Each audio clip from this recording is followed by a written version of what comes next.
ప్రార్థన చేసుకుంటాం. కృపా ప్రేమ గల తండ్రి, చిరంగల దేవానికి మరి పదవికి వందనాలు స్తోత్రాలు చెల్లించుకుంటున్నాను తండ్రి. మహోన్నతుడు మహాగణుడవనైనా పరిశుద్ధుడైన దేవుడు ప్రభా నీకు ఎంతో వందనాలు స్తోత్రాలు చెల్లించుకుంటూ వస్తున్నాను తండ్రి. దేవా ఉదయకాల సమయంలో పాటల ద్వారా మనం స్థుతించి గణపరచడానికి ప్రభా మీరు సహాయపడుతూ వచ్చారు. మీకు ఎంతో వందనాలు చెల్లించుకుంటూ వస్తున్నాను తండ్రి. ప్రభా నేను వాక్యం కొరకై మీ సన్నిధిలో చేరి వస్తున్నాం ప్రభా. జ్ఞాపకం చేసుకోండి తండ్రి, కనికరించండి. మీ యొక్క వాక్యం ద్వారా మీరు మాట్లాడుతురండి ప్రభా. మీ యొక్క పరిశుద్ధ లేఖనాల నుంచి మీరు మాట్లాడండి ప్రభా. సహాయించండి. మీరు మాట్లాడితే మాకు మేలు క్షేమం ప్రభా. మీరు కనికరించండి, కృప చూపించండి. ఆత్మ చెప్పు సంగతులు చెవిగలవాడు వినుడుగా కానీ సెలవిస్తున్నారు ప్రభా నా తండ్రి. ఆత్మ చెప్పుచున్నప్పుడు ప్రభా నా తండ్రి ఆత్మీయంగా చెవులు కలిగి విని నీ మాటలు గ్రహించడానికి నా కృప చూపించమని నీ సన్నిధిలో ప్రార్థిస్తున్నాం తండ్రి. దేవా సహాయించు. మీ యొక్క వాక్యం ద్వారా మీరు మాట్లాడండి ప్రభా. మీ మాటలు మా యొక్క దృష్టి మా యొక్క గమనం ప్రభా నీ మాటలు వైపు చూడడానికి మీ మాటలు వినటానికి నా కృప చూపించమని ప్రార్థిస్తున్నాను తండ్రి.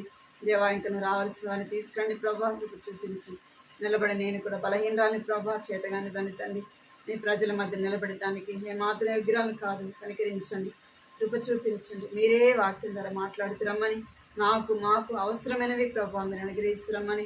ఎలాగో ప్రార్థన చేయాలా, ఎవరి కొరకు ప్రార్థన చేయాలా, ఏ విషయాలు ప్రార్థన చేయాలా ప్రభా నా తండ్రి. దేవాలన మీరే కృప చూపించి మీరే ముందుకు నడిపించమని, మిగిలిన సమయం ఎంతో దీవెనకరంగా ఆశీర్వాదకరంగా చేయమని మీకు వందనాలు చెల్లించుకుంటూ రావాల్సిన వారిని తీసుకురమ్మని యేసుక్రీస్తు నామములో స్తుతించి ప్రార్థించి అడిగి వేడుకుంటున్నాను తండ్రి. ఆమేన్.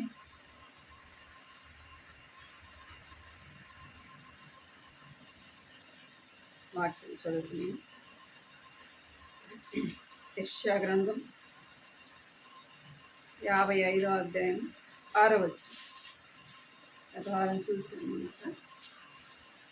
యెషయా 55వ అధ్యాయం 6వ వచనం.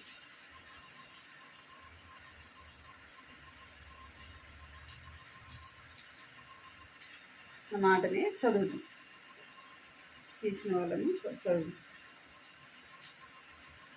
యెహోవా మీకు దొరికి కాలమందు ఆయనను వెదుకుడి, ఆయన సమీపములో ఉండగా ఆయనను వేడుకొనుడి. ఇంకొక మాట యెషయా 65:1. యెషయా 65:1. నా యొద్ద విచారణ చేయవారిని నా దర్శనమునకు రానిచ్చితిని, నన్ను వెదకని వారికి నేను దొరికితిని. నేనున్నాను, ఇదిగో నేనున్నాను అని నా పేరు పెట్టబడిని జనులతో చెప్పి ఉన్నాను. ఇక్కడ మనం పోయిన వారం చూస్తూ వచ్చినాం. ఏం చేయాలంట? యెహోవా దొరుకు కాలంలో ఆయనని వెతకాలి అని మనం పోయిన వారం చూసుకోవచ్చు. ఇప్పుడు ఆయన సమీపముగా నుండగా ఆయనను వేడుకొనుడి. ఆయన దొరుకు కాలంలో ఆయన ఏం చేయాలా? వెతకాలి.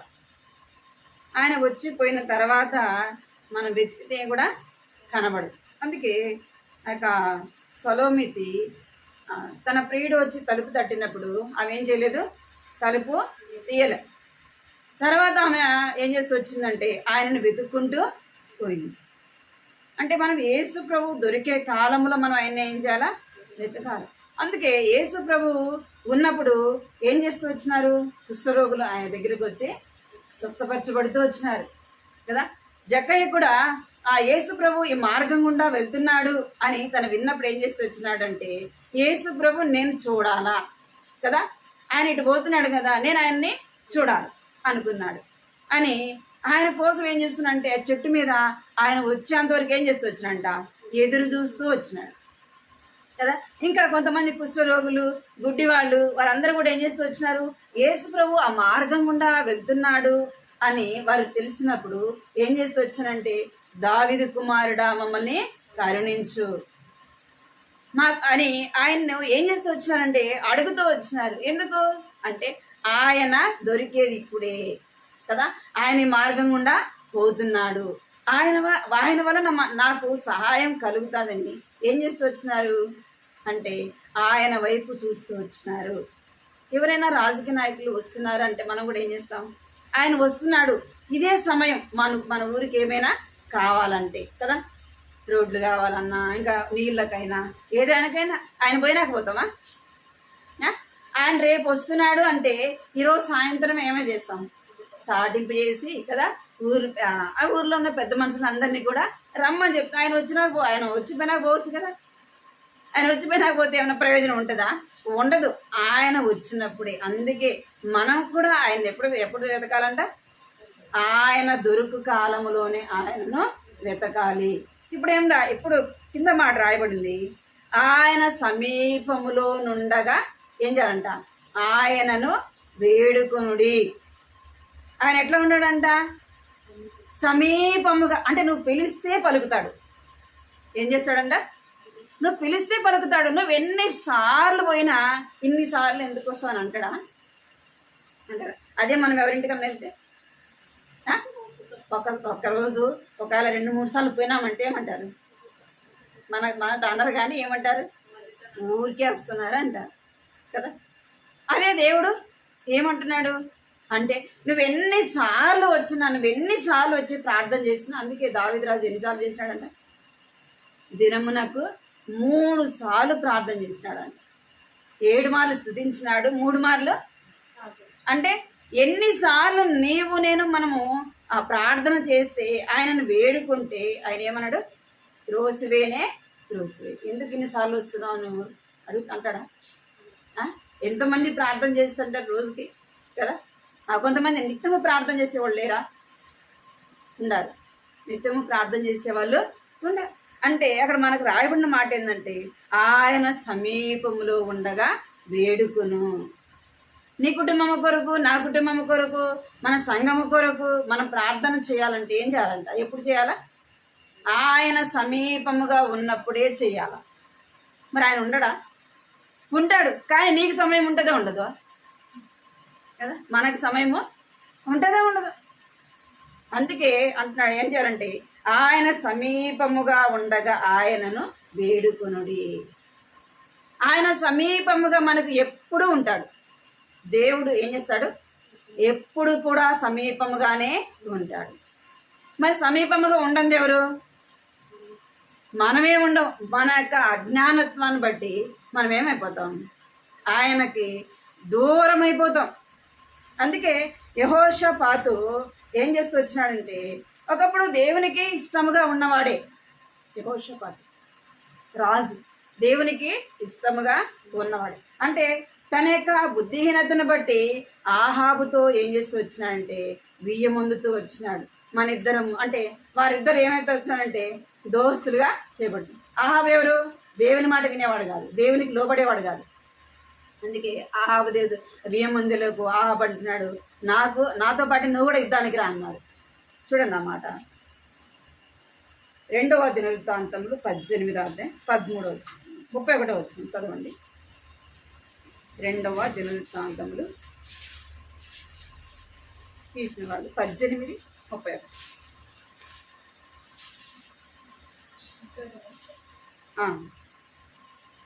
18వ అధ్యాయం 31వ వచనం.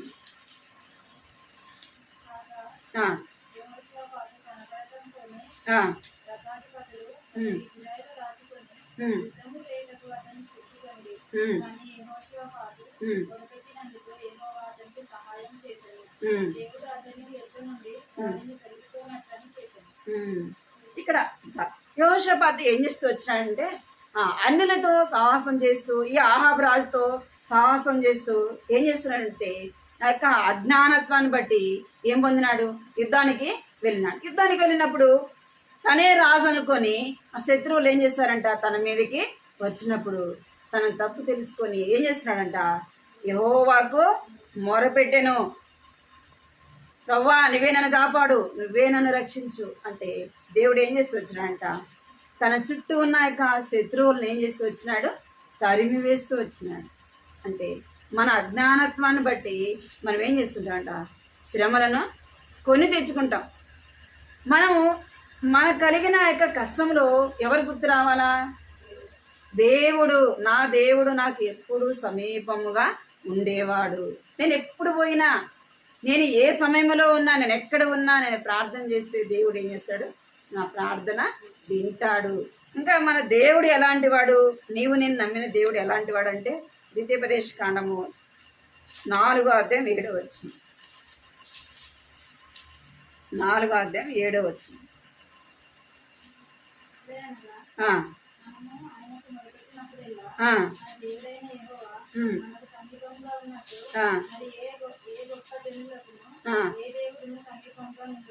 చాలు. ఏమంట? 4వ అధ్యాయం 7వ వచనం. ఏలయనగా మనము ఆయనకు మొరపెట్టినప్పుడల్లా మన దేవుడైన యెహోవా మనకి ఎట్లా ఉన్నాడంట? సమీపముగా ఉన్నాడు. మరి ఇలాంటి దేవుడు ఏ గొప్ప జనానికి కూడా లేడు అని బైబిల్లోనే రాయబడుతూ వచ్చింది. ఏ గొప్ప జనమునకును ఏ దేవుడు కూడా సమీపముగా లేడు. నీవు నేను నమ్మిన దేవుడు ఎలాంటి వాడంటే, మనం అనేక సార్లు ఏం చేస్తున్నాం అంటే మన దేవుణ్ణి తక్కువ చేస్తుంటాం, మన సమస్యలను ఏం చేస్తుంటాం? పెద్దగా చేస్తాం. దేవుణ్ణి ఏమో తక్కువ చేస్తాము, మన సమస్యలు మనకి ఎట్ట కనపడతాయి? పెద్ద పర్వతాల్లాగా, కొండల్లాగా కనపడతాయి. నీ దేవుడు ఎలాంటి వాడంటే ఏ గొప్ప జనానికి కూడా అటువంటి దేవుడు లేడు. మన దేవుడు ఎలాంటి వాడంట? సమీపముగా. మనుషులు అనుకోండి, మనుషుల తోడు, మనుషుల యొక్క సహాయము పరిమితి ఉంటుంది. మనుషులు ఎక్కడికైనా హాస్పిటల్కి వెళ్ళాలనుకోండి, హాస్పిటల్కి వెళ్తాం, ఆపరేషన్ చేయాల సపోజ్ చెప్తుంది. హాస్పిటల్ థియేటర్లోకి ఎవరు వస్తారు? ఎవరు వస్తారు? అమ్మ వస్తుందా? భార్య వస్తుందా? అన్న వస్తాడా? ఎవరు వస్తారు? ఎవరు వచ్చేది? ఎవరు? దేవుడే. నువ్వు ఎక్కడున్నా, నువ్వు ఏ స్థితిలో ఉన్నా ఎవరు తోడులేది? దేవుడే. దేవుడు ఎక్కడికి పోయినా నీతో పాటు ఉండేది, నీకు సమీపముగా ఉండేది ఎవరంటే దేవుడు ఒక్కడే. ఆయనకు నువ్వేం కావాలా? ఆయన సమీపముగా ఉన్నాడు. ఆయన సమీపంగా నువ్వు దూరం పోతే ఏం చేస్తాడు? దేవుడు విడిచిపెడతాడు, చూస్తాడు కదా. ఆయన మనల్ని బలవంతం ఏం చేయడు కదా. నువ్వు నన్ను నమ్ముకో, నువ్వు నాకు మొరపెట్టు, నా సన్నిధిలో కూర్చొని ప్రార్థన చేయని బలవంతం చేస్తాడా? మనమైతే ఏం చేస్తాం? కొన్ని విషయాలు బలవంతం చేస్తాం. దేవుడు అలాంటి వాడు బలవంతము చేయడు. నువ్వు ఎన్నిసార్లు ప్రార్థన చేసినా వద్దని చెప్పడు. నీవు ఆయనకు దగ్గరగా ఉండాలి. ఏం చేయాలి? నీవు ఆయన దగ్గరగా ఉండి నువ్వు ప్రార్థన చేస్తే నీకు ఆయన సమీపంగా ఉంటాడు. నీవు కూడా ఆయనకి ఎలా ఉండాలి? సమీపముగానే ఉండాలి. ఆయన సమీపముగా ఉన్నాడులే అనుకొని నువ్వు దూరం వెళ్ళిపోతే, నీవు ఆయనకు ఎలా ఉండాలంటే సమీపముగా ఉండి నువ్వు ఏ సమస్యకు మొరపెట్టినా ఆ సమస్యకు ఏం చేస్తాడు? ఆయన పరిష్కారము చేస్తాడు. నువ్వు అడిగిన దానికి నువ్వు విశ్వాసముతో ప్రార్థన చేస్తే ఏం చేస్తాడు? దేవుడు దానికి జవాబు ఇస్తాడు. ప్రభా నాకు ఇది కావాలా, నువ్వు నాకు ఇవ్వాలంటే ఏం చేస్తాడు? కాదంటాడా? కాదననే అన్నాడు. నువ్వు ఏది అడిగినా ఆయన ఏం చేస్తాడంటే ఆయన ఇస్తాడు. అందుకే ఇర్మియా గ్రంథంలో కూడా 23వ అధ్యాయం 23వ వచనంలో అంటాడు, నేను సమీపముగా నుండు దేవుడను కానా. ఎలాంటి దేవుడు అంట? 23 నేను సమీపముగా నుండు దేవుడను మాత్రమే, దూరముగా నుండి వాడను కానా. అంటే ఆయన సమీపంగా ఉంటాడు, రెండోది ఏం చేస్తాడంట? దూరంగా కూడా ఉంటాడు. ఎందుకు ఆయన దూరం అయిపోతాడంటే ఆయన దూరం అయిపోడు, మనమే ఆయన ఏం చేస్తాం? దూరము పెడతాం. ప్రభా నాకు వచ్చే కష్టము, నాకున్న బాధ, నాకున్న శ్రమ నువ్వు తీర్చలేవులే. ఏమంట? నాకు వచ్చిన బాధ, నాకు వచ్చిన కష్టం నువ్వు తీర్చలేవులే, నువ్వు పక్కనుండు అంటావు కదా. ఆయన ఏమైపోతాడు? సరే అమ్మా నీది నువ్వే పరిష్కారం చేసుకోవాలి. దేవుడు ఏం చేస్తాడు? వదిలిపెడతాడు. అంటే ఆయన సమీపముగా నుండివాడు మాత్రమే కాదు, దూరముగా కూడా ఉంటాడు. ఎందుకు దూరంగా ఉంటాడు? మన అజ్ఞానత్వాన్ని బట్టే ఆయన దూరం అయిపోతాడు, మన మూర్ఖత్వాన్ని బట్టే ఆయన దూరం అయిపోతాడు. తల్లిదండ్రులకి పిల్లలు ఏమైపోతారు? వాళ్ళ మూర్ఖత్వాన్ని బట్టే తల్లిదండ్రుల నుంచి దూరము అయిపోతారు. దూరం అయిపోయాక బాధపడతారు. అరే నేను మా అమ్మ చెప్పింది లేదు, మా నాన్న చెప్పింది లేదు, కదా, నష్టపోయినాక అంటాడు. దేవుడు ఎలాంటి వాడంటే ఆయన సమీపముగా నుండువాడు. చూడండి, సంఖ్యాకాండము 14:39.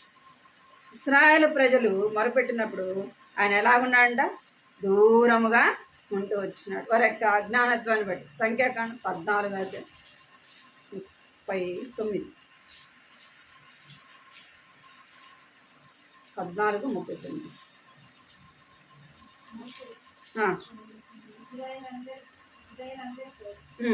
ఆ మాట చెప్పగా ఆ జనులు చాలా దుఃఖించిరి. వారు ఉదయమున లేచి ఆ కొండ మీదకెక్కి చిత్తమంది, మేము పాపం చేసిన వారము యెహోవా చెప్పిన స్థలమునకు వెళ్ళదము అన్నది. అప్పుడు మోషే, ఇది ఎలా? మీరు యెహోవా మాట వినుచున్నారేమో అని కొనసాగదు. యెహోవా మీ మధ్యన లేడు గనుక మీ శత్రువుల ఎదుట హతం చేయబడుదురు. మీరు సాగిపోకుడి. ఏలయనగా అమాలేకులు, కనానీయులు మీకంటే ముందుగా అక్కడికి చేరి ఉన్నారు. మీరు ఖడ్గం చేత కూలుదురు. మీరు యెహోవాను అనుసరించుట మీ మనితీరి కనుక యెహోవా మీకు తోడై ఉండుడని చెప్పారు. ఏమైపోయారంట? దేవుని మాట వాళ్ళు ఏం చేయలేదు, వినలేదు. మోషే చెప్తున్నాడు ఇశ్రాయేలు ప్రజలతో. ఆ మాటలు చెప్పగా ఏం చేస్తారంటే ఇశ్రాయేలు ప్రజలు దుఃఖపడుతున్నారు, బాధపడుతున్నారు. అంటే మోషే అంటున్నాడు, మీరు ఆయన మాట వినలేదు.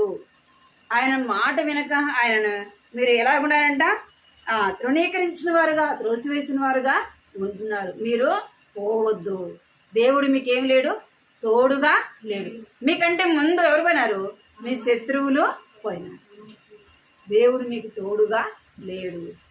దేవుడు మనకు సమీపముగా లేడు అంటే మనం ఏం చేయలేదని, ఆయన మాట వినడం లేదని. అందుకే ఇశ్రాయేలు ప్రజలతో అంటాడు, నేను మీ మధ్యకు రాను అంటాడు. నేను మోషతో చెప్తాడు, నేను వాళ్ళ మధ్యకు నేను వచ్చినాను అంటే వాళ్ళు ఏమైపోతారు? నా కోపానికి దహించి వేస్తా అంటాడు.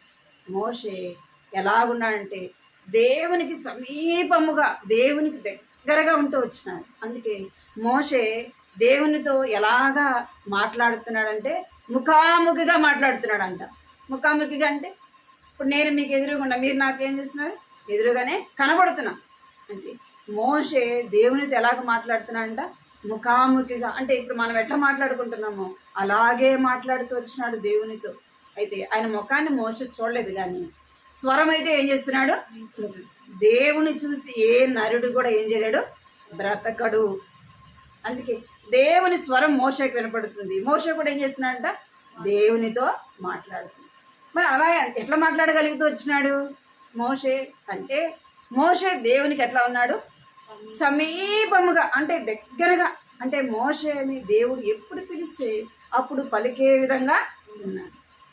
ఆయన ఏది చెప్తే అది చేసేదానికి ఎవరు సిద్ధంగా ఉన్నారు? మోషే. ఫస్ట్ మోషే కూడా సాకులు చెప్పినాడు, రవ్వా నా వల్ల కాదు, నేను పోను, నాకు మాట్లాడడం చేత కాదు, వాళ్ళు నడిపించడం నాకు చేత కాదంటే దేవుడు ఏం చెప్పినాడు? నేను చెప్పినా నువ్వు పోవాలి, నేను చెప్పినా నువ్వు పోవాలి. అందుకే నిర్గమకాండంలో మనం చూస్తే నాకు మాట్లాడడం రాదు ప్రభు అంటే, మానవుడికి నోరిచ్చిన వాడను నేనే, నువ్వు పో అంతే, నేను చెప్పింది నువ్వు నీకు బదులు ఎవరు మాట్లాడతారు? మీ అన్న మాట్లాడతాడు. మరి వాళ్ళ అన్నను ఏర్పరచుకోవచ్చు కదా దేవుడు, అహరోను ఏర్పాటు చేసుకోవచ్చు కదా. అంటే మోషే ఎట్లా ఉన్నాడు? దేవునికి సమీపముగా ఉన్నాడు. అందుకే మోషే ఇశ్రాయేలు ప్రజల కొరకు 33వ అధ్యాయంలో ప్రార్థన ఎవరి కోసం చేస్తాడంటే ఇశ్రాయేలు ప్రజల కొరకు చేస్తాడు. ప్రవ్వా, నువ్వు కానీ వీరిని నడిపించకపోతే నా పేరు నీ జీవగ్రంథంలో నుండి తీసివేయి ప్రవ్వా. ఎందుకంత అవసరం? దేవుడు అంటాడు, పాపం చేసిన వాళ్ళ పేర్లు తీసేయాలి, కానీ నీ పేరు ఎందుకు అంటే మోషే ఎట్లా ఉన్నాడు? సమీపముగా ఉన్నాడు. నీ నా కుటుంబం కొరకు మనం ఎట్లా ఉండి ప్రార్థన చేయాలా? సమీపముగా ఉండాలి, దేవునికి దగ్గరగా ఉండాలి. దేవుడిని ఎప్పుడు పిలిచినా నువ్వు పలికే విధముగా ఉండాలి. నీకు ఏది చెప్పినా నువ్వు అది చేసే విధముగా ఉండాలి. అందుకే అబ్రహాము కూడా ఎలా ఉంటూ వచ్చినాడంట దేవునికి అంటే సమీపముగా ఉంటూ వచ్చినాడు. ఎంత సమీపముగా అంటే దేవుడు చేసే కార్యము అబ్రహాముకు చెప్పకుండా చేయలే. ఎంత ఆ సన్నిధానం ఉంటే వారిద్దరు ఎంత స్నేహం ఉంటే. అందుకే దేవుడు అంటాడు, ఆది కాండంలో అంటాడు, నేను చేసే కార్యము అబ్రహామునకు దాచదనా. అబ్రహాము చెప్పాల్సిన పని ఏముంది? దేవుడు చేసే కార్యం. సొదొమ గుమ్మరాని గురించి ఎవరితో చెప్తాడు? అబ్రహాముతో దేవుడు చెప్తాడు అన్నమాట. నేను చేసే కార్యము అబ్రహామునకు దాచదనా. మరి ఎంత స్నేహం వారిది, ఎంత దగ్గరగా ఉన్నారు. అబ్రహాం ఏం చేస్తూ వచ్చినాడు? దేవుడు చెప్పింది చేస్తుంది. నీ కుమారుడు నాకు బలి ఇయ్యనంగానే ఏమైనా ఎదురు మాట్లాడినాడా? ఒక్క మాట కూడా చెప్పలే. మనమైతే ఏం చెప్తాం? ఏం చెప్తాం? మనల్ని ఏమి ఇమ్మని చెప్పలే. మనల్ని ఏం చెప్తాం? మనం చేయగలిగింది మనకు చెప్పినా మనం ఏం చేస్తాం? ఎన్నో చెప్తాం. మరి మన ప్రార్థన దేవుడు ఎట్లుంటాడు? మరి మనం ఆయనకి సమీపంగా ఉన్నట్టు ఎట్లా? మనం ప్రతి పరిస్థితిలో కూడా ఎలా ఉండాలంటే దేవునికి సమీపముగా ఉండాలి. ఆయనకు సమీపముగా ఉండాలంటే మనం ఎలా ఉండాలంటే సామెతలు 13వ అధ్యాయం 20వ వచనం. సామెతలు 13:20.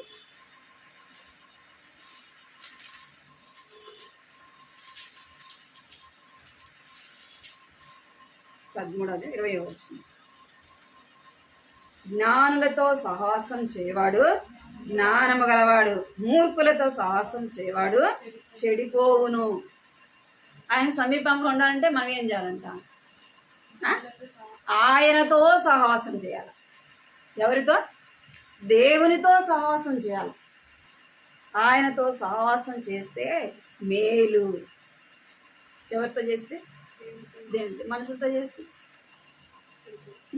ఒక్కసారి కాకపోయినా ఒక్కసారైనా నా ద్వారా మీకు నష్టం వస్తుంది, మీ ద్వారా నాకు నష్టం. అంటే మనుషుల యొక్క స్వభావము అలాంటిది. మనము ఏమైపోయారు? పడిపోయేవాళ్ళం, జారిపోయేవాళ్ళం కదా. నా వల్ల మీకు రావచ్చు, మీ వల్ల నాకు రావచ్చు. అందుకే దేవుడు చెప్తున్నాడు, ఏమని చెప్తున్నాడంటే జ్ఞానులతో సహవాసము చేయాలి. జ్ఞానము గలవారు ఎవరు అంటే దేవునితో సహవాసం చేయాలి. దేవుని బిడలతోనే సహవాసం, లోకస్తులతో సహవాసము చేయాలి. లోకస్తులతో సహవాసం చేస్తే దేవునితో వైరము. ఏమంట? లోకస్తులతో మనం సహవాసం చేస్తే ఎవరితో వైరము? దేవునితో. నువ్వు లోకంతో స్నేహం చేస్తున్నావు కదా, నేను నీతో స్నేహం చేయను అంటాడు దేవుడు. మరి అబ్రహాముకు దేవుడు చేసే కార్యం చెప్పాడు కానీ లోతు చెప్పినాడా? ఈ పట్టణం కాలిపోతుంది, నీ పట్టణం నుంచి రా అని చెప్పినాడా? లోతు ఎవరితో చేస్తున్నాడు? లోకంతో చేస్తున్నాడు. సొదొమ గొమొర్ర బాగుంది కదా అనుకున్నాడు. ఎక్కడున్నాడు? సొదొమ గొమొర్రలో ఉన్నాడు. అబ్రహాం అయితే ప్రత్యేకంగా ఉన్నాడు. ప్రత్యేకంగా ఉన్నాడు. ప్రత్యేకంగా ఉన్న వాళ్ళు ఎవరు అంటే దేవుని పిల్లలు. దేవుని పిల్లలు లోకంతో కలుస్తారా? కలుస్తారా? ఏ విషయంలో కూడా కలవు. నిజముగా మన హృదయంలో దేవుని కార్యం జరిగితే నువ్వు లోకంతో ఎప్పుడు కూడా స్నేహం చేయలేవు. నువ్వు లోకంతో రాజీగా ఉండలేవు. ఎందుకంటే మనసాక్షి గుర్తుతుంది. నువ్వు చేసే తప్పు, నువ్వు పోయే తప్పు, నువ్వు మాట్లాడే తప్పు అని ప్రతిదీ కూడా ఏం చేస్తుంది? మన ఆత్మ మనకి చెప్తుంది.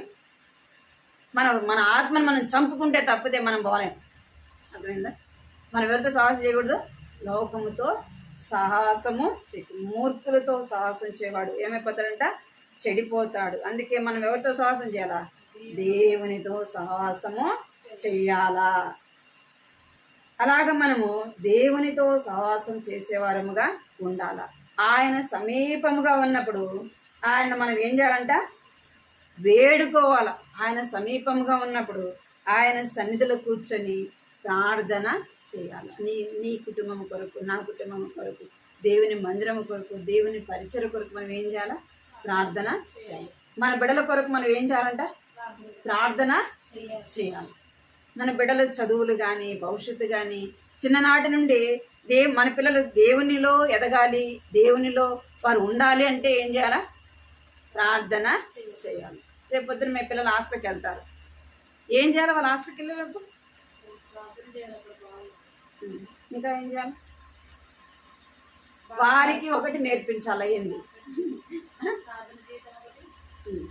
బైబిల్ చదివేది, ప్రార్థన చేసేది వారికి ఖచ్చితంగా నేర్పించాలి. మీరు ఉన్నా లేకపోయినా వారు అక్కడ లేయంగానే ఏం తీసుకోవాలా? బైబిల్ తీసుకోవాలంటే మనం ఇక్కడ నేర్పాలి. ఇక్కడ నేర్పాలా. రెండోది ఏం చేయాలా? వారి కొరకు మనం ఏం చేయాలా? ప్రార్థన చేయాలా. వారికి చేసేది నేర్పించాలి. హాస్టల్ పోయినాక మా వాళ్ళే నేర్చుకుంటారులే అంటే అదంతా ఏంది? హాస్టల్ ఎవరుంటారు? లోకం కదా, లోక స్నేహం. వాళ్ళతో కలిసి చేస్తారా? నాకు తెలిసాని ఇప్పటి నుంచి హాస్టల్ వదిలిపెట్టాలంటే భయం ఉంది. ఎందుకంటే ఎందుకు ఆ లోపల వాళ్ళ హాస్టల్లోకి వెళ్ళే లోపే మన పిల్లలు ఏముండాలా? దేవునిలో కొంచెమైన భయం అనేది ఉండాలా. దేవుని మీద కొంచెమైన వరకు నమ్మకం ఉండాలా. నేను ప్రార్థన చేసుకోవాలా, నేను బైబిల్ చదువుకోవాలా, మొదటి సమయం నా దేవునికి ఇవ్వాలా అనేది మన పిల్లలకి ఏం చేయాలా? ఇప్పుడే నేర్పించాలి. వాళ్ళకి నేర్పించాలా. మనం అలా కూడా ప్రార్థన చేయాలి. కన్నీటితో ప్రభా నా బిడ్డలు హాస్టల్కి వెళ్తున్నాను, ఆ లోపల వాళ్ళు రక్షణ పొందాలి ప్రభా, నేను భయభక్తులు కలిగి ఉండాలి ప్రభా, నా పిల్లలు లోకంలో కలిసిపోకూడదు, నా పిల్లలు ప్రత్యేకంగా ఉండాలా అని మనం ఏం చేయాలా? సమయం ఉన్నప్పుడే ప్రార్థన చేయాలి. ఇప్పుడు మీకు సమయం ఇంకొక 2 నెలలు పోతే సమయం ఉంటుంది ప్రార్థన చేయడానికి. 2 నెలలు పోతే సమయం ఉండదు. పని పని పని పని. మరి సమయం ఉన్నప్పుడు ప్రార్థన చెయ్యాలి. ఇక్కడ బైబిల్ ఏమి రాయబడిందంటే ఆయన సమీపముగా ఉండగా ఆయనను వేడుకొనుడి. అలాగ మనము ప్రార్థన చేసేవారముగా ఉండాలి. అందుకే దావీదు ఏం చేస్తూ వచ్చినాడంటే దేవుని మీద చిన్ననాటి నుండే దావీదు ఏం చేసేవాడంట? దేవుని ఘనపరిచేవాడు. ఎవరు? దావీదు. తన పని చేసుకుంటూ కూడా ఏం చేసేవాడు? దేవుని ఘనపరిచేవాడు. గొర్రెలను మేపుకుంటా కూడా ఏం చేసేవాడు అంట? వాయిద్యాలు వాయించుతూ దేవుణ్ణి స్తుతించేవాడు. దేవుని మాటకు లోబడేవాడు, దేవునికి విధేయత చూపేవాడు. అదే సౌలు ఏం చేస్తూ వచ్చాడంటే దేవునికి అవిధేయత చూపినవాడు. మొదటి సమయాలు చూడండి, మొదటి సమయాలు 16:14. 16:14.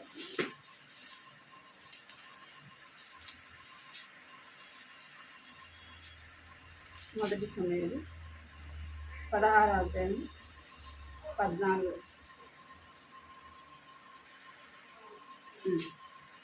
యెహోవా ఆత్మ సౌలును విడిచిపోయి యెహోవా యొద్ద నుండి దురాత్మ ఒకటి వచ్చి అతని వెక్కిరింపగా ఏం చేస్తూ వచ్చాడంటే సౌలు దేవునికి సమీపముగా లేడు. సౌలు ఎవరికి సమీపముగా లేడు? దేవునికి సమీపముగా లేడు. రెండోది, దేవుని సన్నిధిని ఎప్పుడు కూడా దేవుని మందిరానికి వెళ్ళాలా, దేవుని సన్నిధిలో ధూపం వేయాలా, దేవుని సన్నిధిలో ఆయన దగ్గర విచారించాలా అన్న ఆలోచనే తనకి లేదు. ఎప్పుడు కూడా దేని మీద తనకి దృష్టి? యుద్ధము. ఎప్పుడు యుద్ధానికి పోవాలా, ఎప్పుడు యుద్ధం చేయాలా, ఇదే కానీ దేవుని సన్నిధిలో కనిపెట్టేది లేదు. దేవుని సన్నిధికి వెళ్ళి విచారించేది లేదు. అందుకే దేవుడు ఏం చేస్తూ వచ్చినాడంట? సౌలుని విడిచిపెట్టినాడు. సౌలుకి ఏమైపోయాడంట? దేవుడు దూరం అయిపోయినాడు. సౌలుకు దూరం అయిపోయినాడు. ఎవరు వచ్చారంట? దేవుని ఆత్మ సౌల్లో నుండి పోయింది. ఏ ఆత్మ వచ్చిందంట? దురాత్మ. అంటే దేవుని ఆత్మ మనలో లేకపోతే, దేవునితో సహవాసం లేకపోతే మనం ఎవరితో సహవాసం చేసినట్టు? లోకముతో సహవాసము చేసినట్టు. దేవుని ఆత్మ మనతో ఎప్పుడు వాదించదు. ఇప్పుడు వాదించదు. దేవుడు చెప్తాడు, ఒకసారి 2 సార్లు చెప్తాడు, సమయం ఇస్తాడు. ఏం చేస్తాడు? వదిలిపెడతాడు. సరే నీ ఇష్టానికి నువ్వే వస్తావు కదా, నువ్వే వస్తావు అని దేవుడు ఏం చేస్తాడంటే వదిలిపెట్టేసి. ఇప్పుడు సౌలు కూడా వదిలిపెట్టినాడు. అందుకే సౌలు శత్రువులు తరిమినప్పుడు సౌలుకు ఏం రాలేదంట? ఏ విధముగా కూడా దేవుని స్వరాన్ని వినలేకపోయినాడు. స్వప్నం ద్వారా, అప్పుడు కాలంలో ఏం కలిగేది? స్వప్నం ద్వారా దేవుని యొక్క దర్శనాన్ని చూసేవాళ్ళు. అయితే సౌలుకు ఎలాంటి స్వరము కూడా తన విషయంలో బయలుపరచబడలే. ఎందుకంటే దేవుడు సౌలుని విడిచిపెట్టినాడు. దేవుని కృప ఎవరికి దూరం అయిపోయింది? సౌలుకి దేవుని కృపను దేవుడు కొట్టివేస్తూ వచ్చినాడు. అందుకే యెహోవా దొరుకు కాలంలో ఆయనని వెతుకుడి. ఇప్పుడు ఏ కాలం అంటే ఇది దేవుని యొక్క కృపాకాలం. అంటే ఇప్పుడు దేవుని యొక్క క్షమాపణ దగ్గరగా నీకు నాకు ఉంది. దేవుడు ఆయన దొరికే కాలంలో నీవు ఆయనను వెతకాలి. ఇంకేం చేయాలంటే రెండవది, ఆయన సమీపముగా ఉన్నప్పుడు ఆయన సన్నిధిలో మనము మొరపెట్టాలి, ప్రార్థన చేయాలి. ఆయన సమీపముగా ఉండి నా ప్రార్థన ఏం చేస్తాడు, దేవుడు వింటాడు. అదే మొదటి సమయంలో 18:12. మొదటి సమయంలో 18:2 12 చూడండి. మొదటి సమయంలో 18:12. యెహోవా తనని విడిచి దావీదుకు తోడైయుట చూచి సౌలు దావీదునకు భయపడాడు. ఎవరు రాజు, ఎవరికి భయపడాలి? రాజు ఎవరు? సౌలు రాజు అయితే దావీదును చూసి ఎందుకు భయపడాలా? ఎందుకు భయపడుతున్నాడంటే సౌలుకు దేవుడు దూరం అయిపోయినాడు. ఎవరికి తోడుగా ఉన్నాడు అంటే దావీదుకు దేవుడు తోడై ఉండుట ఎవరు చూస్తున్నారు? సౌలు చూసి భయపడుతున్నాడు. అమ్మో, దేవుడు దావీదుకు తోడై ఉన్నాడు అని సౌలు ఏం చేస్తున్నాడంట, భయపడుతున్నాడు. మనం చూసి ఎవరు భయపడాలా? లోకస్తులు భయపడాలా. మీరు దేవుని పిల్లలు, వీరు ప్రత్యేకంగా ఉన్నవారు, వీరి జోలికి పోకూడదు, వీరికి కీడు కలిగించకూడదు. వీరికి మనం ఏమైనా చేసినాం అనుకో, వారి దేవుడు ఏం చేస్తాడు, ఏం చేస్తాడు, మనకు నష్టం కలిగిస్తాడు, మన కీడు చేస్తాడేమో. అందుకే కొంతమంది భయపడతారు కదా, మీరేం చేయకూడదు, మీ ఇళ్ళల్లో ప్రార్థన చేయొద్దండి అంటారు. ఎందుకు అంటే వాళ్ళకి భయం. మనం ప్రార్థన చేస్తే వారికి ఏమైనా అవుతుందేమని భయం. మనం ప్రార్థన చేస్తే వారికి ఏం కాదు, వారికి క్షేమమే కలుగుతుంది, కానీ నష్టమో ఎప్పటికి కూడా కలగదు. ఎందుకంటే మనం చూస్తేనే ఎవరు భయపడాలా? లోకస్తులు భయపడాలి. వాళ్ళని చూసి మనం భయపడకూడదు. ఏదైనా మంత్రి ఇచ్చినా, అక్కడ ఏమైనా ఉన్నా మనం ఏం చేస్తుంటాం, ఆడ అవి ఉండయి ఇవి ఉండయి, వాటి వల్ల మనకేం వస్తుందని మనం ఏం చేస్తాం, భయపడుతూ ఉంటాం. అవి ఏవి కూడా మనకు నష్టం కీడు కలిగించవు. అర్థమైందా? అవి ఏవి కూడా మనకి ఏం కలిగించవు. మంత్రి ఇచ్చినట్టు వేసినా, మనం ఆధార్లో పోయిన ఆధార్లో వచ్చిన, అవి మనకి ఎప్పుడు కూడా ఏం చేయవు, ఎటువంటి కీడు చేయవు. ఎందుకు అంటే నీవు నేను కలిగిన దేవుడు ఎలాంటి వాడు? జీవము కలిగిన దేవుడు. అవి ఎలాంటివి? జీవం లేనివి. వాటి వల్ల మనకేం కలగదు, ఎప్పుడు కూడా నష్టము కలగదు. ఎప్పుడు అంటే సౌలు ఎందుకు భయపడినాడు దావీదుని అంటే, దావీదు ఏ పనికి వెళ్ళినా, ఎక్కడికి వెళ్ళినా దావీదుకి ఎవరు తోడై ఉన్నారంట? దేవుడు తోడై ఉంటూ వచ్చినాడు. గొల్లియాతును చూసి సౌలు భయపడి వచ్చినాడు కదా, దావీదు భయపడినాడా? గొల్లియాతు ఎలాంటి వాడు? చాలా హైట్గా ఉంటాడు. యుద్ధం తెలిసినోడే. సౌలే భయపడినాడు. వాళ్ళందరూ కూడా యుద్ధం చేయగలిగిన వారే. గొలియాతును చూసి భయపడితే దావీదైతే భయపడినాడా? భయపడి ఏం చేస్తున్నానంటే, నేను యెహోవా నామమును బట్టి నేను ఏం చేయగలను, గొలియాతుని జయించగలను, నా దేవుడు నాకు తోడేంటంటే. గొలియాతు దగ్గరికి వెళ్ళి ఏమైనా యుద్ధం చేసినాడా? చేయలే. ఎందుకంటే దావీదుకి ఎవరు తోడుగా ఉన్నారు? దేవుడు. దావీదుకు దేవుడు సమీపంగా ఉన్నాడు. దావీదు కూడా దేవునికి సమీపంగానే ఉన్నాడు. నీవు ఎవరికి సమీపంగా ఉండాలా? దేవునికి సమీపంగా ఉండాలి. అప్పుడు మనకేం చేస్తాడు దేవుడు? మనకు సమీపంగా ఉంటూ మన ప్రార్థన వింటాడు. ఏ సమస్య అయినా సరే, సమస్య ఎంత పెద్దదైనా సరే మనం ఏం చేయాలి? విశ్వాసంతో ప్రార్థన చేయాలి. ఆయన దగ్గరికి వచ్చి, అందుకే అంటాడు, నాకు నిజముగా మొరపెట్టేవారు, ఏమంటాడు? నిజముగా మొరపెట్టేవారికి ఆయన ఏం చేస్తాడంట? సమీపముగా ఉండి మన ప్రార్థన వింటాడు. అందుకే యెహోషువ ఏమని ప్రార్థన చేసినాడు? ఏమని ప్రార్థన చేసినాడంటే, శత్రువులతో యుద్ధానికి వెళ్ళేటప్పుడు సూర్యుడిని చంద్రుడిని ఏం చేయమన్నాడు? ఆగిపోమన్నాడు. ప్రభువా మేము శత్రువులు జయించేంత వరకు ఎవరు ఆగిపోవాలా? సూర్యుడు ఆగిపోవాలా, చంద్రుడు ఆగిపోవాలి. ఆగిపోయినా లేదా? ఒక దినమంతా కూడా సూర్యుడు ఏం చేయలేదు, అస్తమించడానికి త్వరపడలేదు. అలాంటి సమయం వల్ల ఎప్పుడు కూడా లేదని ఉంటా చూడండి.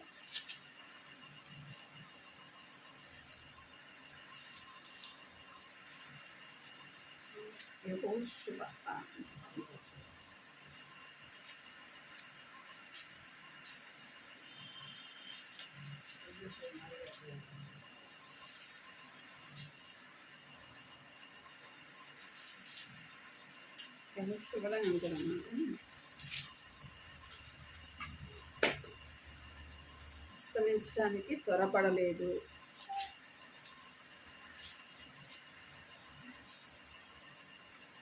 పదో అధ్యాయము 12వ వచనం చదవండి. యెహోషువ 10వ అధ్యాయము 12వ వచనం. ఇశ్రాయేలీయుల అమోరీయులను అప్పగించిన దినమున ఇశ్రాయేలు వినుచుండగా యెహోషువ యెహోవాకు ప్రార్థన చేసింది. ఎవరు విన్నప్పుడంట? ఇశ్రాయేలు ప్రజలు వారి వింటుండగానే ఏమని ప్రార్థన చేసినట్టు? యెహోషువ యెహోవాకు ప్రార్థన చేసాను. సూర్యుడా నీవు, చంద్రుడా నీవు అయ్యాలో లోయలో లేవు. జనులు తమ శత్రువుల మీద పగ తీర్చుకుని వరకు సూర్యుడు నిలిచిన చంద్రుడు ఆగే అను మాట యాషారు గ్రంథంలో రాయబడి ఉన్నది కదా. 13వ వచనం. సూర్యుడు ఆకాశమందున నిలిచి ఇంచుమించు ఒక నాడెళ్ళ అస్తమింప త్వరపడలేదు. యెహోవా ఒక నరుని మనవి వినిన ఆ దినము వంటి దినము దానికి ముందే గాని దానికి తర్వాతే గాని ఉండలేదు. చూసారా ఏం చేస్తాడంట? యెహోషువ ప్రార్థన చేస్తే ఎవరిని ఆపేస్తున్నాడు? దేవుడు సూర్యుడిని, చంద్రుడిని ఆపేస్తున్నాడు.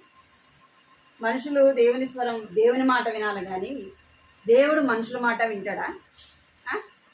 విన్నాడా లేదు? ఇప్పుడు దేవుడు ఆయన సమీపముగా ఉండే దేవుడు కాబట్టి మనము మనుషులం అయినప్పటికీ మనం ప్రార్థన చేస్తే దేవుడు ఏం చేస్తాడు? మన ప్రార్థన వింటాడు. ఆయన సమీపముగా ఉండే దేవుడు. అందుకే ఏలియాని గురించి ఏమని రాయబడింది అంటే మన వంటి స్వభావం కలిగిన వాడు. ఏలియా ఎలాంటి వాడంట? మన వంటి అంటే మనలాంటి బలహీనుడే అని యాకోబు రాసిన పత్రికలో ఉంటుంది అన్నమాట.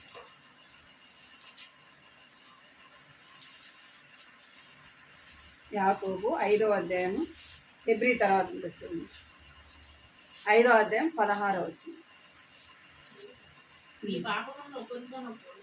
16 వచ్చింది. 17 ఏలియా మన వంటి స్వభావం గల మనుషుడే వర్షింపకుండునట్లు అతడు ఆసక్తితో ప్రార్థన చేయగా 3.5 సంవత్సరముల వరకు భూమి మీద వర్షింపలేదు. అతడు మరలా ప్రార్థన చేయగా ఆకాశం వర్షమిచ్చెను, భూమి తన ఫలము ఇచ్చు. చాలు. ఏం చేస్తున్నాడు దేవుడు? ఎవరు ప్రార్థన విన్నాడు? అక్కడేమో యెహోషువ ప్రార్థన చేస్తే సూర్యుడిని, చంద్రుడిని ఆపేసినాడు. ఇక్కడేమో ఏలియా ప్రార్థన చేస్తే ప్రభువా 3.5 సంవత్సరం వర్షం పడకూడదు ప్రభువా అంటే ఏం చేసినాడు? సరే కదా, ఏమన్నాడు? సరే అన్నాడు కదా. ఏలియా ప్రార్థన దేవుడు విన్నాడు. ఎన్ని సంవత్సరాలు పడలేదంట? 3.5 సంవత్సరం వర్షం పడలేదు. మళ్ళీ ఏమని ప్రార్థన చేసినాడు? ప్రభా వర్షమి ప్రభా అంటే మనం ఏమంటాం? ఒకసారి పోయి ఒకసారి రమ్మన్నాం అనుకో, ఎంత నీ ఇష్టమేనా? ఏమంటాం? ఇప్పుడు ఏదైనా తెమ్మని చెప్పినా మళ్ళీ వద్దు రిటర్న్ ఇచ్చేయండి అంటే ఏమంటాం? తెమ్మని చెప్పడం నీ ఇష్టమే, వద్దని చెప్పడం నీ ఇష్టమేనా అంటారు కదా. ఇక్కడ దేవుడు అన్నాడా? అనలే. ఎందుకు అనలేదు అంటే ఏలియా దేవునికి దగ్గరగా ఉన్నాడు. అంటే మన వంటి బలహీనతలు కలిగిన వాడే అయినప్పటికీ ఎలా ఉన్నాడంట? దేవునికి దగ్గరగా ఉన్నాడు. అంటే వాళ్ళు ఎవరో ప్రార్థన చేస్తే దేవుడు వింటాడని కాదు. మనం ఎవరము చేసినా ఏం చేస్తాడు దేవుడు? మన ప్రార్థన దేవుడు వింటాడు అని అర్థం.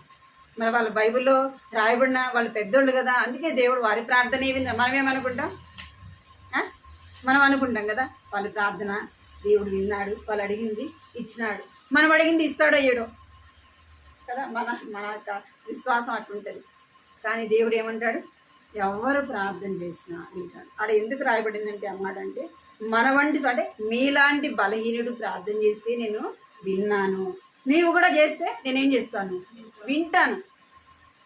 ఎందుకు వినడం మన ప్రార్థన ఎందుకు వినడం లేదంటే మనం ఎట్లా లేము, ఆయనకి సమీపముగా లేము, ఆయన దగ్గరగా లేము, ఆయనతో సహవాసము చేస్తలేము. అందుకే దేవుడు ఏం చేయాలంటే మనం మొరపెట్టినప్పుడు ఆయన ఎట్లా ఉన్నాడంట? నేను దగ్గర ఉండువాడను, దూరముగా కూడా ఉండవాడను. మనమే ఆయన దూరం చేస్తాం. ఏమంట? నీకును మీ దేవునికి ఏమంటం వస్తాయంట? మీ పాపములు అడ్డముగా ఉన్నవి. మన ప్రార్థన దేవుడు ఎందుకు వెళ్ళలేదంటే మన బలహీనత కదా, మన అవిధేయత. అందుకే మనం ప్రార్థన చేస్తే దేవుడు ఏం చేయట్లేదు? వినడం లేదు. మన తప్పును, మన బలహీనతను మనం ఆయన సన్నిధిలో ఒప్పుకొని ప్రార్థన చేస్తే దేవుడు ఏం చేస్తాడు? ప్రార్థన. మోషే సమీపముగా ఉండి ఏం చేసినాడు? దేవునికి సమీపముగా ఉండి ప్రార్థన చేస్తూ వచ్చినాడు, ముఖాముఖిగా దేవునితో మాట్లాడుతూ వచ్చినాడు. యెహోషువ దేవునికి దగ్గరగా ఉంటూ వచ్చినాడు. ఏం చేస్తూ వచ్చినాడు? ప్రార్థన చేస్తే సూర్యుని చంద్రుని ఆపులిస్తూ వచ్చినాడు. యెహోషువ ఎవరి దగ్గర ఉంటూ వచ్చినాడు? యెహోషువ అంతగా ప్రార్థన చేయడానికి బలమైన విశ్వాసం ఎక్కడి నుంచి వచ్చింది అంటే ఎవరితో ఉంటూ వచ్చినాడు? యెహోషువ మోషేతో పాటి ఉంటూ వచ్చినాడు. అందుకే అంత బలమైన విశ్వాసము తనలో ఉంది. అందుకే మనం ఎవరితో సహవాసం చేయాలా? జ్ఞానము గల ఎవరితో చేయాలంట? జ్ఞానము గల వారితో, అంటే దేవుని బిడ్డలతో మనం సహవాసం చేయాలి. ప్రార్థన చేసే గుంపులో మనం ఉండాలి. అప్పుడు మనలో కూడా ఏమొస్తుంది? వాళ్ళ ప్రార్థన విన్నాడు కదా, నా ప్రార్థన కూడా దేవుడు వింటాడు. నేను మొరపెట్టినప్పుడు దేవుడు నేను అడిగింది కూడా ఇస్తాడు అని మళ్ళీ ఏమొస్తుంది? అటు విశ్వాసము వస్తుంది. మనం అలాగా దేవునికి సమీపముగా ఉంటూ మనం ఏది అడిగినా కూడా దేవుడు ఏం చేస్తాడు? ఇస్తాడు. మనం అడిగింది ఆయన ఎప్పుడు కూడా కాదని. మనం అడిగేది ఏదైనా సరే ఆయనకు అసాధ్యమైనది ఏది కూడా లేదు.